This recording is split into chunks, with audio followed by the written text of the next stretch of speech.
Sungguh-sungguh Allah sangat ridho ketika seorang hamba itu makan ketika sesuap nasi dia muji Allah, ketika minum seteguk nasi dia muji Allah. Itu kalau orang diridhoni Allah itu wali betul. Itu untuk jadi wali itu gampang. Kamu makan ridho, kamu ninjak buminya Allah ridho seneng, kamu hidup keseharian aman seneng. Nah ini supaya sampean kita semua ngaji betapa panduan Rasulullah untuk menggapai ridho Allah itu banyak yang keseharian sekali. Saking kesehariannya banyak dalam hadis dan itu sahih. Nabi menyebut hal-hal yang keseharian. Hatta matas alu fi fimroatika, kamu punya uang kemudian istri kamu bisa makan itu ibadah. Bahkan sebagian ibadah itu dicontohkan Nabi yang akhirnya diprotes sahabat. Yaitu wafi buti ahadikum sodakoh, kamu menggauli istri kamu itu ya sodakoh. Sampai sahabat bilang yang benar ya Rasulullah, ayati ahaduna syahwatahu wa huwa lahu ajrun, masa urusan biologis urusan syahwat kemudian dia dapat pahala. Nabi menjawab alai salawadu'aha fi haramin akana alaihi wisrun, bagaimana kalau dia meletakkan ke yang tidak benar itu kan dosa. Nah hal-hal seperti ini yang saya ingin teman-teman semua saya juga agak ingin ngaji demi Anda juga agak ingin. Itu dosa sekali ngaji kok pesanan kelompok tertentu itu nggak boleh. Islam itu untuk semua. Jadi ya cuma karena di depan saya jenengan ya seakan-akan jenengan korbannya. Itu ada ilmunya dalam usul fikih itu. Jadi orang itu harus ngaji usul fikih. Nama yang disebut, mungkin Mas Sufyan masih ingat zaman ngaji usul fikih. Nama yang disebut itu tidak jaminan sebagai prioritas perintah. Jadi misalnya gini, kebetulan yang di depan Nabi itu Abu Dzar. Nabi ya bilang, ya Abu Dzarin ini uhibbuka misalnya, atau ya Mu'ad ini uhibbuka, atau ya Abu Hurairah ini uhibbuka misalnya. Banyaklah riwayat yang Nabi nyebut ya Abu Dzarin, ya Mu'ad, ya Abu Hurairah. Kemudian misalnya Nabi meneruskan khitab, ini uhibbuka, saya mencintai kamu, fakul dubur sholatin, atau sebagian riwayat disebut falatadaan la dubura kulli sholatin, Allahumma inni ala dzikrika wa syukrika wa husni ibadatik. Saya mencintai kamu, siapa saja. Mu'ad bisa, Abu Dzar bisa siapa? Saya mencintai kamu, mohon kalau habis sholat kamu jangan lupa wiridan Allahumma a'inni ala dzikrika wa syukrika wa husni ibadatik. Ya Allah tolong kami permudah supaya mudah ingat engkau. Anda tidak bisa mentang-mentang wong nama saya Parmin, nama saya Purnomo, itu yang diperintahkan Mu'ad misalnya. Jadi yang disebut satu tapi khitab itu untuk siapa saja. Saya teruskan ya. Jadi saya mohon semua kita melakukan kebaikan itu, kalau dalam kaidah fikih disebut al yakin la yuzalu bisyak. Banyak kebaikan yang kebenarannya itu 100%, tidak punya efek samping ke pihak lain, ke kelompok lain, ke komunitas lain. Itu tadi misalnya Anda makan dan itu murah sekali, hanya butuh satu piring, setiap punyaan kamu muji Allah, setiap minum kamu muji Allah. Itu redaksinya Rasulullah SAW disebut Allah sangat ridho ketika seorang hamba makan kemudian dia memuji Allah, atau minum kemudian dia muji Allah. Logikanya gampang. Negara seperti ini yang kamu harapkan bentuknya kayak apa, mertua, ipar, komunitas, tetangga, itu nyata terjadi itu kan belum pasti. Sementara yang mesti terjadi adalah kamu butuh makan, kalau tidak mati. Butuh minum, kalau tidak mati. Butuh bumi yang nyaman ditempati, kalau tidak kita juga mati. Sebab itu Allah kalau menyebut nikmatnya itu hal-hal yang keseharian. Alladzi at'amahum min ju'. Allah itu siapa? Allah itu yang menciptakan kamu bisa makan. Tidak berlebihan. Allah itu yang menciptakan kondisi sosial itu ideal. Zaman Nabi itu ya ada orang munafik. Orang-orang pilihan Allah itu juga diuji orang sekelilingnya yang macam-macam. Semua diuji sesuai konteks zaman dan waktu.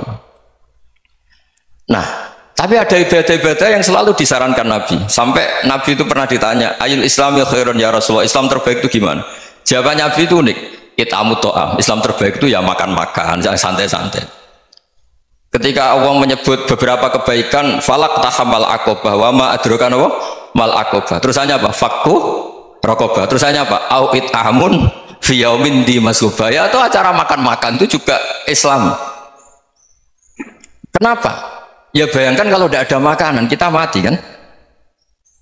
Kondisi sosial tidak ideal tuh Anda masih gak apa-apa. Tapi kalau Anda tidak makan, Anda tidak minum, Kamu punya istri cerewet masih bisa hidup, punya mertua cerewet masih bisa hidup. Tapi kalau tidak makan bisa mati. Berarti penting mana istri sama makan? Penting mana? Makan. Semoga istri Anda dengar. Nanti kamu disuruh makan tapi pulang deh. Itu kalau dibahasakan makan masih memahami. Penting mana nasi satu piring dengan istri? Nggak ada nasi mati, nggak ada istri belum mati. Penting mana? Gak berani jawab kan? Nah, ternyata Anda ada garang kan di depan istri. Jadi saya mohonlah, mungkin Mas Sufyan Sauri tadi yang bisa bantulah teman-teman tuh ngaji yang keseharian saja.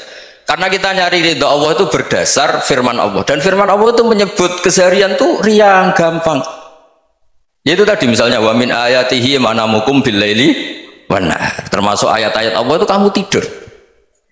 Maka dulu itu ada guyonan, ada tokoh Mu'tazilah, kelompok dalam Islam yang berpikir manusia itu bisa menentukan ikhtiarnya sendiri. Karena saya bisa duduk, ingin duduk, ingin berdiri, berdiri. Karena kelompok ini nggak terima kalau semua kehendak Allah, nanti bagaimana kalau semua kehendak Allah kok ada hisab ya, ada sanksi. Lucunya itu dia akhirnya ini cerita ya, mencintai seorang perempuan cantik sekali. Dan itu dia menjadi ahli sunnah itu oleh hal-hal yang sepele. Karena istrinya cantik, ya namanya suami istri hubungan intim. Terus ditanya, Mas masih ingin lagi? Masih. Silahkan diulang lagi. Wah ya tidak bisa. Katanya manusia bisa menentukan yang diinginkan. Itu tobat itu. Itu nggak bisa ditobatkan Mas Sufyan Ats-Tsauri. Orang cantik yang mudah nobatkan orang itu orang cantik. Segampang itu. Akhirnya kita tahu, makanya kalau dalam kitab Hikam itu disebut al-aqil mayyakul madza yaf'alu wa hubi wal ghafil mayyakul madza af'al. Orang yang punya akal karena sadar ini wilayah Allah, semua milik Tuhan, itu dia tiap hari berpikir besok Allah akan melakukan apa terhadap dunia ini. Kamu merencanakan sesuatu mau plesir ternyata gempa, mau wisata ke Rusia ternyata perang. Kamu tidak pernah tahu apa yang akan terjadi besok. Wa ma tadri nafsum madza taksibu ghadan. Tapi anda semua kita ini sering punya jadwal permanen. Makanya saya kalau diundang siapa saja, bisa takdir. Yang jelas Gus ini acara penting. Ya masih acara penting, nak pangeran ngersakno piye? Kowe ape dadi pangeran? Kamu kok mau jadi Tuhan? Itu kadang ya kiai. Penting Gus acara ini jenengan harus memastikan bisa. Loh kamu itu yang ngajarin tauhid, sesuatu itu biadillah kok bilang-bilang apa pasti. Kalau maksa terus tak tobatkan kamu kata saya. Ya kalau gitu Gus bilang insya Allah. Wah itu hati saya, fisik saya, roh saya sudah bilang insya Allah. Tidak usah kamu latih kata saya.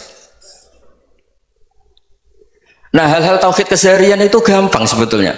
Wal ghafil yaqulu madza af'al. Tapi orang yang lupa Allah dia setiap hari bilang besok apa? Kita bisa melakukan apa? Seakan-akan dia itu aktor, dia penting, dia subjek permanen, dia.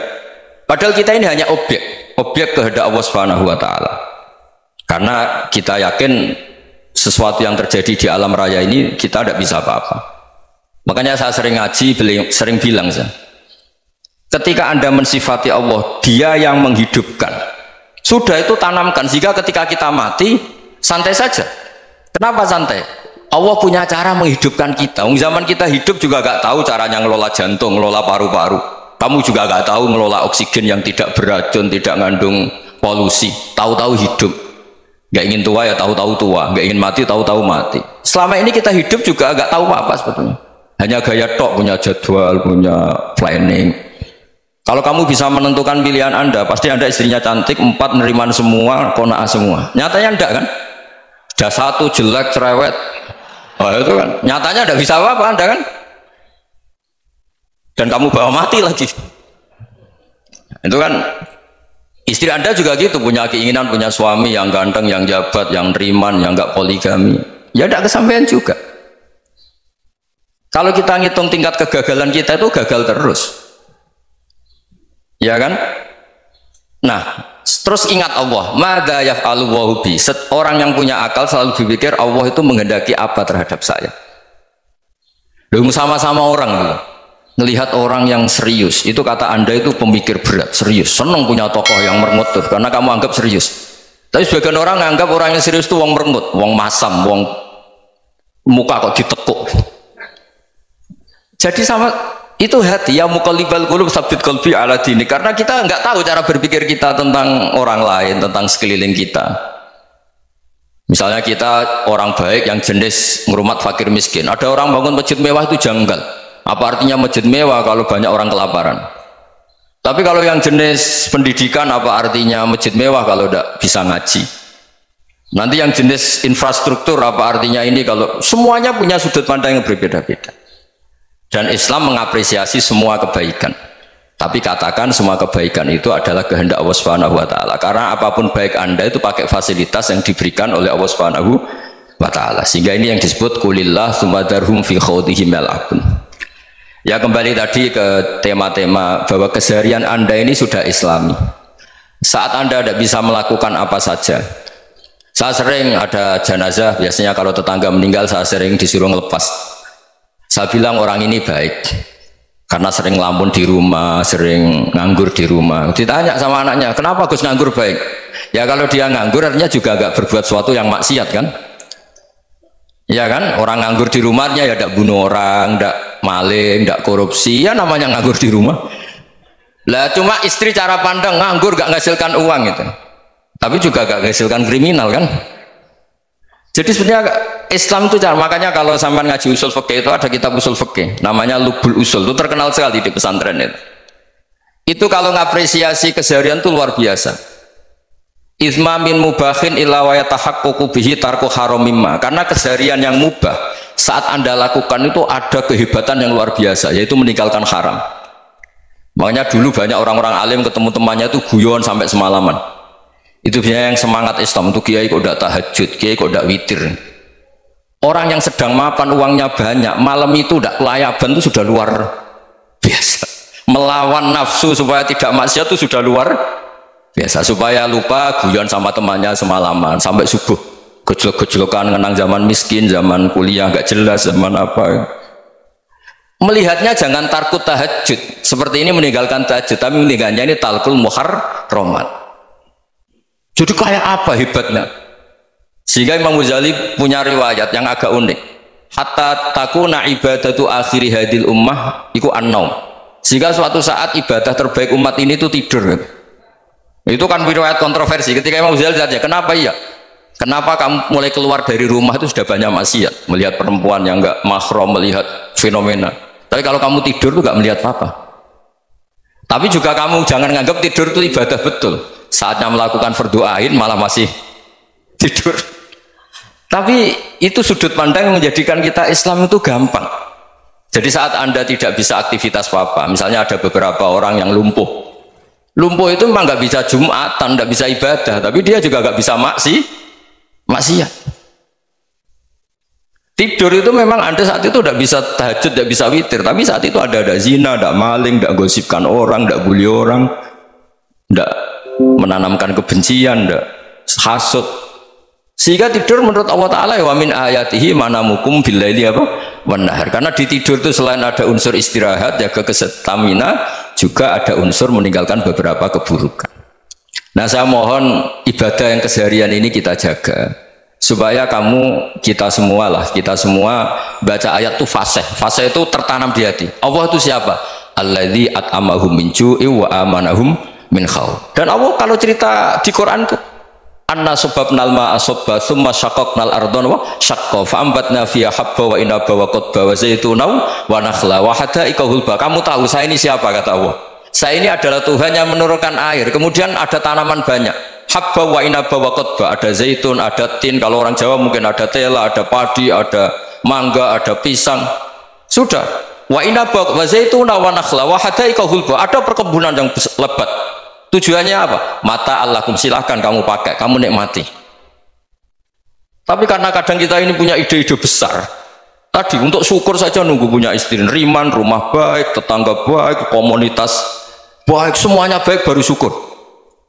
Lama-lama nanti ada di surga, syukurnya nunggu surga paling kelas A. Itu sudah ada yang menghuni Rasulullah, kamu nggak boleh di situ. Masa untuk syukur saja repotnya, masya Allah. Jadi mohon Quran yang kalau Anda hafalkan juz sama itu kan ada ayat-ayat yang kayak tadi. Ya, fal yang dzuril insanu ila ta'ami. Coba lihat Apa yang kamu makan nih? Dari mana? Dan untuk mempertahankan hidup kamu keseharian. Jadi jangan kira ibadah itu harus membentuk komunitas yang versi Anda. Ibadah itu harus yang hal yang mulu-mulu. Kesehariannya Anda alami. Loh, ini saya tidak bikin-bikin. Saya ngaji bukan karena berdasar pesanan. Itu ayat yang saya baca kan betul ada ayatnya kan. Fal yang dzuril insanu ila ta'ami anna sababnal ma'a sabba thumma shaqqaqnal ardo syaqqa fa ambasna fiha habba wa inaba wa qadba wa zaituna wa nakhla wa hadaiqa ghulba. Terusannya apa? Mata'al lakum, silakan kamu nikmati. Mata itu silakan kamu nikmati. Ya kayak sampean dikasih hidangan ya makan. Ya sudah makan, habis makan ya minum, habis itu ngantuk ya tidur. Ya sudah normal-normal saja. Kayak apa indahnya Islam. Tapi Anda mencari Islam yang gimana lagi? Nah itu yang diajarkan guru-guru kita, diajarkan sanad kita sampai Wali Songo, sampai Rasulullah SAW. Bahwa pada akhirnya ada jihad, ada perang. Itu dulu memang perang, bukan membunuh, beda. Dulu kita dijajah Belanda ya perang, dan itu normal karena kita dijajah. Jadi ketika orang lain ingin baik sama kita, wa in ahadum minal musyrikin astajaroka ya fajirhu hatta yasma'a kalam Allah. Kalau mereka ingin baik ya kita baik. Makanya ada istilah musta'man, mu'ahad. Kalau mereka ingin damai, berdampingan dengan kemajmukan ya itu yang lebih baik. Karena memang Islam menghormati proses perdamaian. Wa in janahu lis-salmi ya fajnah lah. Kalau ingin damai ya kita harus damai.